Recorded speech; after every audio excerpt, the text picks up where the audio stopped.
আসসালামু আলাইকুম। আজকে জাস্ট একটা জিনিস খুব মজা পেলাম আর কি। তো জাস্ট মজা শেয়ার করার জন্য আসছি। মজাটা হচ্ছে, আমি তো এতদিন বলে আসছিলাম যে ভাই, ভারত প্রচার করে যে আমাদের ছাড়া, মানে তাদের ছাড়া আমরা চলতে পারবো না, বাট অন গ্রাউন্ডে আমাদের ছাড়া তারা চলতে পারবে না। এটা কি এখন আপনার কাছে প্রমাণিত মনে হচ্ছে না? আপনার মনে আছে কিনা যে 2001 সালে রৌমারী এবং পদুয়াতে আমাদের যে বিজিবি আর বিএসএফ এর সাথে সংঘর্ষ একটা যেটা হয়েছিল, একটা ধুমা একটা মাইর খেয়েছিল বিএসএফ। তখন আমরা দেখছিলাম যে তাদের যে টক শো মিডিয়া গরম হয়ে গেছে, পুরা বাংলাদেশকে খায় ফেলবে, এই আন এই ধর এই মার টাইপ একটা অবস্থা। কিন্তু তারা কিছুই করতে পারে নাই, কারণ তাদের লোকগুলো মারা গেছে সব বাংলাদেশের টেরিটরির ভিতরে। বিএসএফ বাংলাদেশের টেরিটরির ভিতরে কি করতে পারে নাই। আর এইবার যেটা হচ্ছে যে কূটনৈতিক যুদ্ধ, ওটা ছিল অরিজিনাল, মানে দুইটা ফোর্সের সামনাসামনি যুদ্ধ, এটা হচ্ছে কূটনৈতিক যুদ্ধ। এই কূটনৈতিক যুদ্ধের মধ্যে আহ, আপনারা দেখতেছেন যে বাংলাদেশ এটা নিয়ে কেয়ারই করতেছে না, কিন্তু বাংলাদেশের যত মিডিয়া আছে, বাংলাদেশের যত মানে মিডিয়া বলবো, বুদ্ধিজীবী যারা, ইন্ডিয়ার বুদ্ধিজীবী আর বাংলাদেশের ওদের পালিত বুদ্ধিজীবী যেগুলা পাগল হয়ে গেছে। তো আমি কিছুদিন আগে 2 দিন আগে একটা পোস্ট দিছিলাম যে আহ, সবাই এটা নিয়ে কথা বলতেছে, যে ডেট দিয়ে দিচ্ছে 22 আর 26 সম্ভবতের মধ্যে চলে যাবে। আবার একজন প্রাক্তন প্রশাসনের অফিসার মনে হয় শামসুল আলম, উনার একটা রেফারেন্স দিয়ে। তা আমি লাগাতার বলে আসতেছি যে আমার কথার নাই, কারণ ইম্পর্টেন্ট লোকজন তারা বলে ফেলছে এটার মধ্যে হবে, কিন্তু অনগ্রাউন্ডে বাংলাদেশ কিছু বলে নাই। সো এখানে সবচেয়ে দুঃখজনক হচ্ছে যে বাংলাদেশের মিডিয়াগুলা এই ভারতের পক্ষে, এবং ইভেন কতগুলো ইম্পর্টেন্ট মিডিয়া, ইত্তেফাক থেকে শুরু করে অনেক ইম্পর্টেন্ট মিডিয়া, মতি মাহফুজ, এগুলোর তো বাদই দিলাম, যে এরা মানে একদম ভারতের মিডিয়ার সাথে তাল মিলায় তারা প্রচার করতেছিল যে তারেক রহমানের কেন ইয়াতে যেতে হবে। বাংলাদেশের কিছু নামকরা বুদ্ধিজীবী, কুবুদ্ধিজীবী বলি এদেরকে আমরা, তারা কন্টিনিউয়াস কেন বা ইয়াতে যাওয়া উচিত। বাট একটা জিনিস আমি অনেক দিন ধরে বলে আসতেছি, যে একটা কূটনৈতিক দেশে আন্তর্জাতিকভাবে দুইটা দেশের সম্মান একই জায়গায়। এখানে কে বড় ভাই, কে ছোট ভাই, কে শক্তিশালী, কে এটার ইম্পর্টেন্ট না। সো এই ক্ষেত্রে ভারতের কেন আমাদের লাগবে, কারণ ওরা ভালো থেকেই জানে ওরা 71-এ আমাদেরকে কেন হেল্প করছিল, পাকিস্তানকে ভাঙার জন্য। কারণ ওয়েস্টার্ন ফ্রন্ট ইস্টার্ন ফ্রন্ট একটা যুদ্ধ লাগলে তারা দুই দিক ম্যানেজ করতে পারবে না।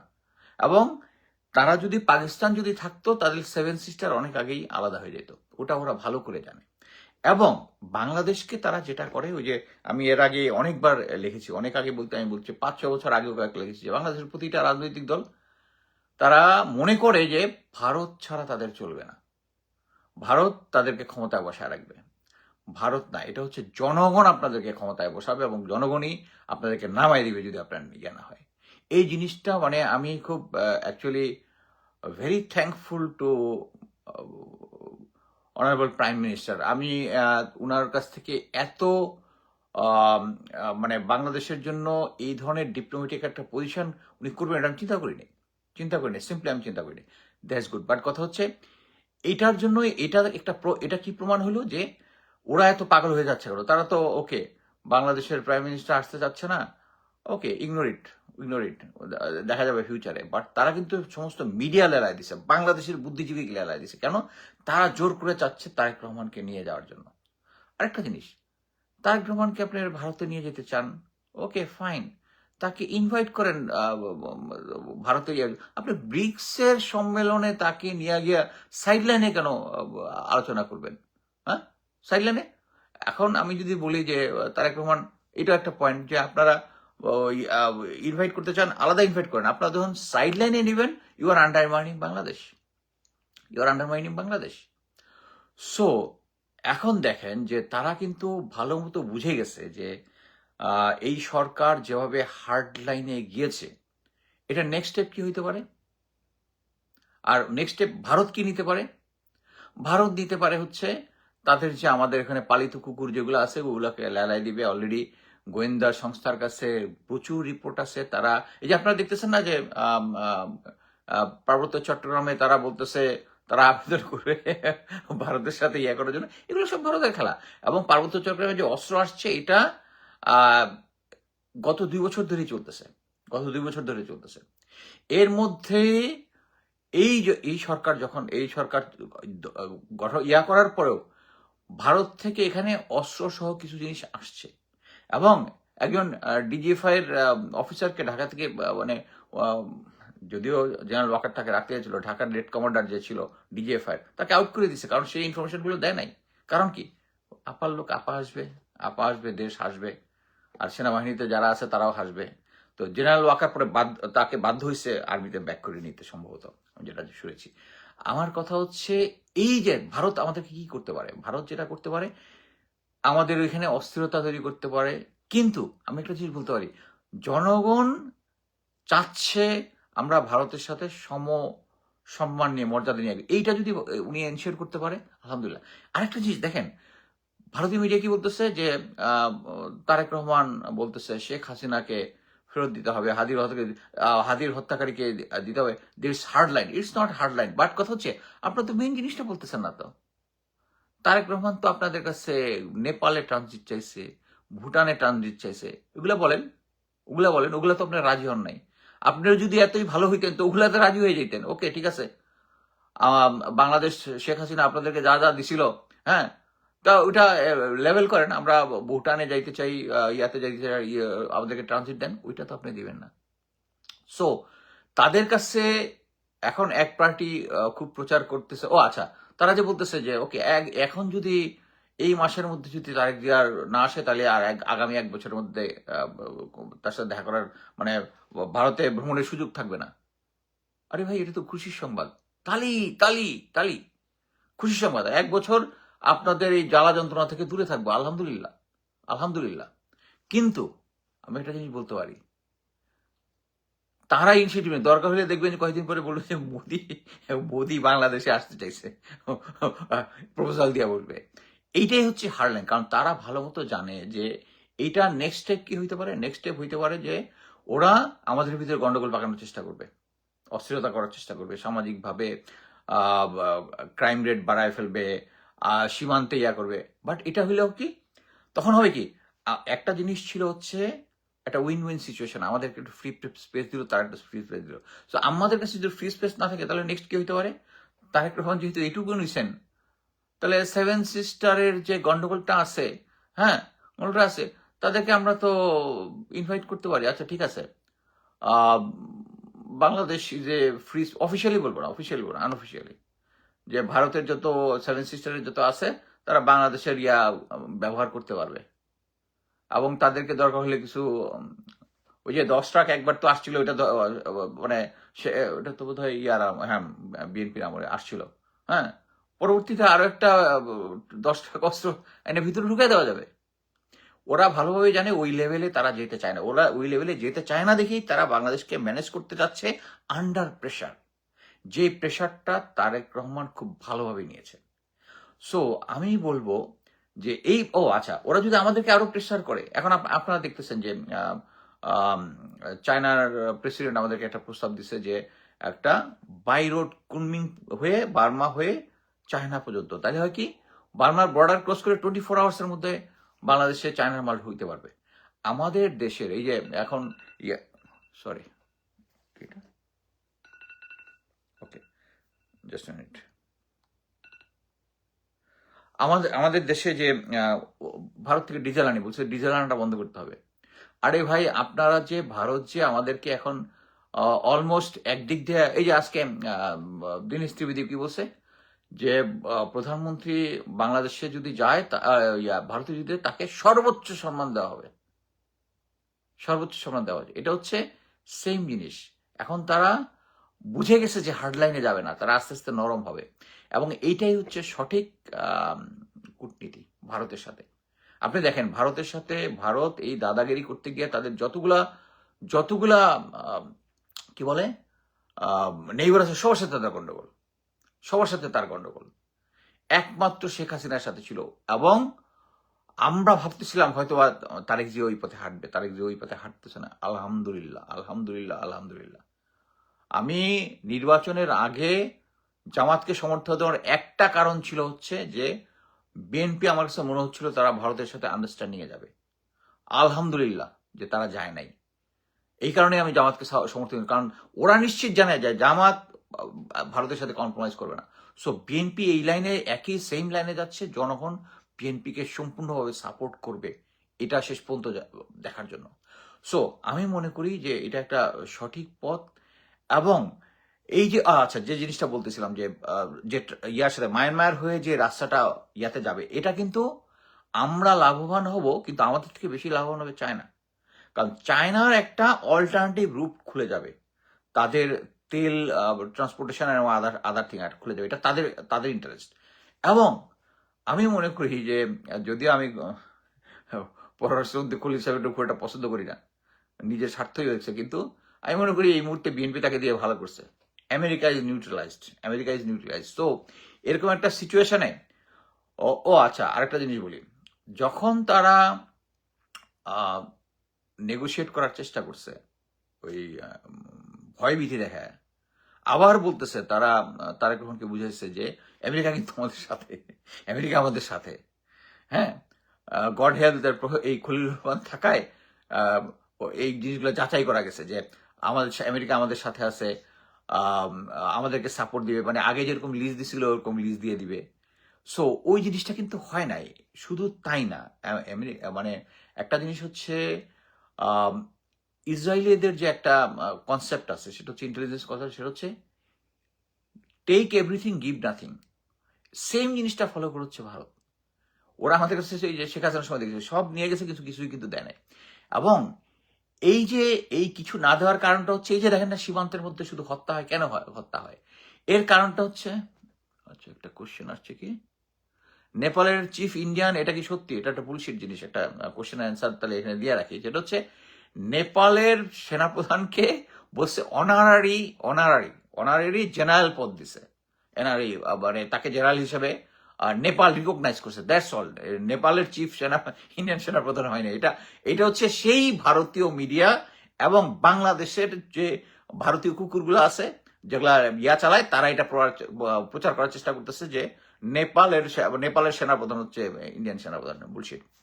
আচ্ছা, এখন আসি হচ্ছে ওই যে ট্রানজিটের ইয়াটা, ওইটা হচ্ছে মানে চায়না বেশি লাভবান হবে, কিন্তু আমরাও লাভবান হবো। আমরা যদি এই রাস্তাটা সাকসেসফুলি করতে পারি, তাহলে আমাদের সাথে যে ভারতের যে ছোটখাটো যে সমস্ত ইয়া হয়, মানে কি বলে, ব্যবসা বাণিজ্য হয়, ওদের সাথে তো আমার অনেক বিলিয়ন ডলারের বাণিজ্য হচ্ছে।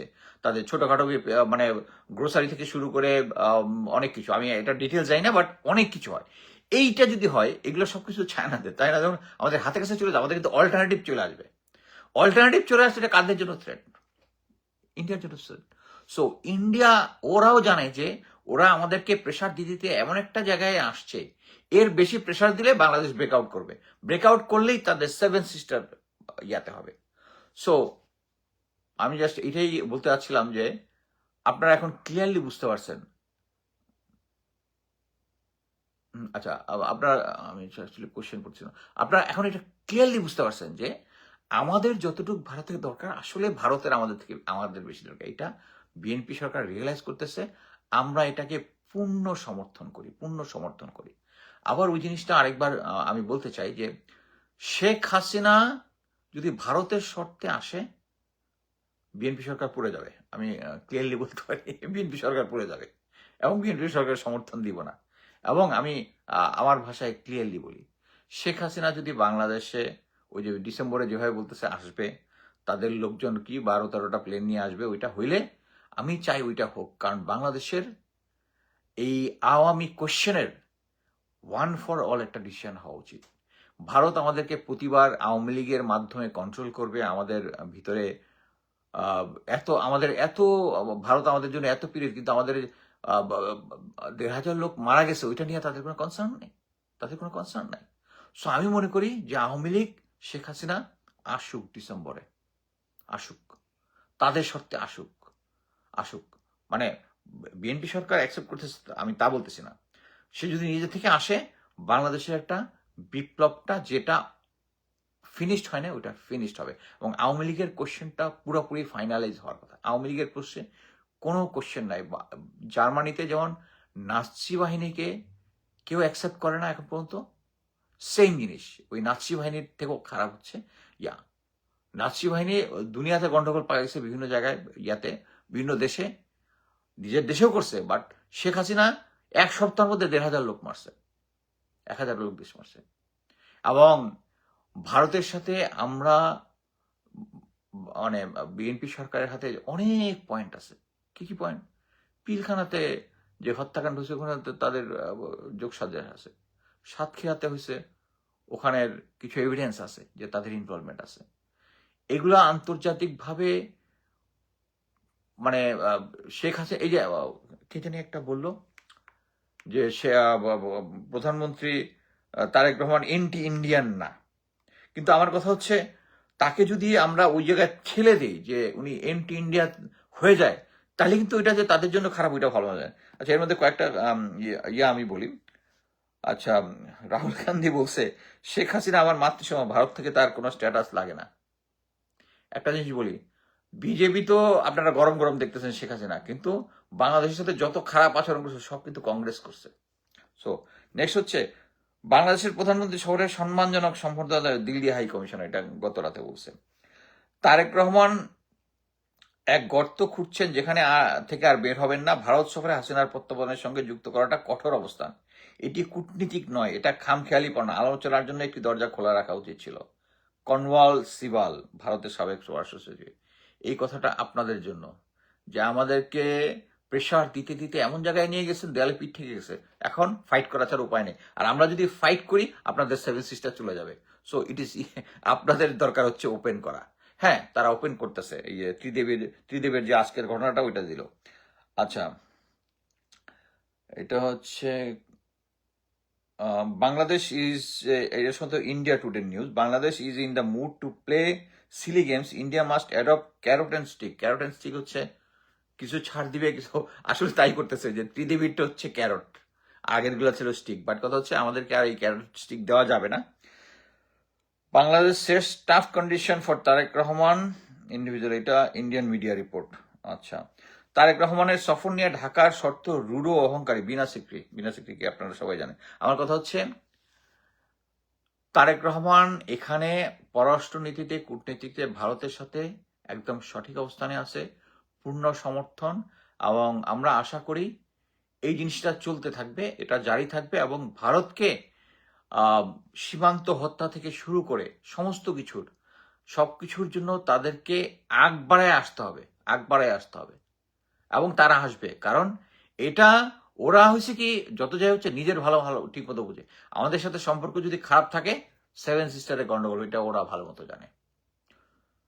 সো আমি ইয়ার তাফালিংটা ওই যে কি বলে ওই ভারতীয় মিডিয়া, এবং আরেকটা জিনিস বলি, বাংলাদেশের মিডিয়া যারাদেরকে এই জিনিসগুলো সাপোর্ট দিচ্ছে, আপনারা কিভাবে বুঝবেন কারা কারা এই মিডিয়া? আমি দেখছেন না যে আমি যে পোস্টটা বললাম যে তারেক রহমান যাবে না, এটাতে কতজন কত কমেন্ট মোটামুটি করছে এবং কারা কারা এটার পক্ষে কথা বলছে ধরতে পারে। এগুলো হচ্ছে সেই মিডিয়া যারা ভারতের কেনা। আমরা আল্লাহ আমাদেরকে সহায় হন, এবং আমরা একজন বাংলাদেশি নাগরিক হিসেবে আমরা ভারতের ইন্টারেস্টটা না দেখি। আমার পরিবারের ভিতরে যদি কেউ ভারতীয় ইন্টারেস্ট থাকে তাদেরকে আমরা কঠোরভাবে করি। আমি কিন্তু যারা ভারতের সাথে কানেক্টেড ওদের সাথে আমি কোনো কানেকশনই রাখি না। আমার one of the closest friend ভারতের সাথে কানেক্টেড, কাট অফ।